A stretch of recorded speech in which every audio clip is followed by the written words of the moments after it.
Sa iba pang mga balita, matagumpay umanong napigilan ng pulisya ang plano ng isang grupo na patayin si Pangulong Rodrigo Duterte.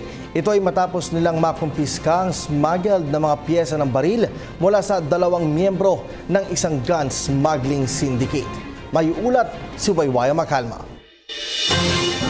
Sabi po sa akin, sabi po ng boss ko, may order daw po yung number 1 niya na customer na mga lower end parts. So yun yung gagamitin sa pag-assassinate kay Presidente Duterte. Ito mismo ang kinanta ni Wilford Palma na isang suspect na nagbebenta ng mga smuggled gun parts matapos na mahuli siya ng mga otoridad sa Bacolod City. Anya, suki nila at number 1 customer ang nais umanong magpatumba kay Pangulong Rodrigo Duterte. Nahuli ang higit 4.2 milyong piso ang halagang nasabat na mga parte sa pagbuo ng mga malalaking armas na nakuha ng PNP Criminal Investigation and Detection Group kamakailan. Arestado sa operasyon ng 2 suspect na kinilalang si Brian Taala Constantino at ang kanyang alalay na si Wilford Palma. Si Constantino ay kasalukuyang naka-hospital arrest sa Bacolod City habang si Palma naman ay nasa kustodiya ng CIDG para sa investigasyon.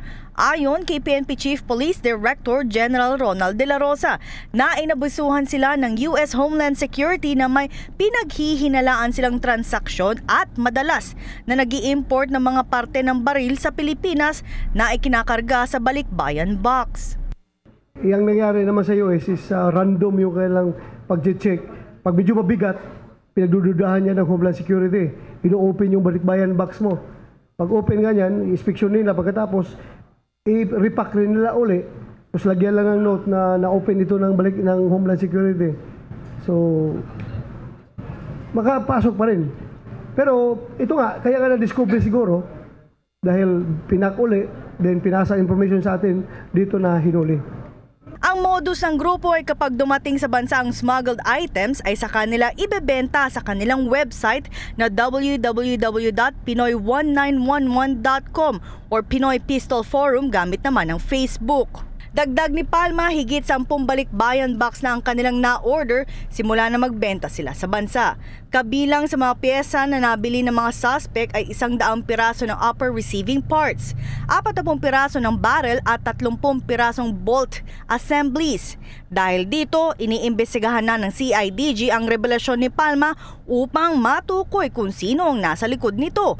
Binigyan na rin nila ng sapat na seguridad si Palma para matiyak ang kanyang kaligtasan habang siya ay nasa kustodiya ng CIDG.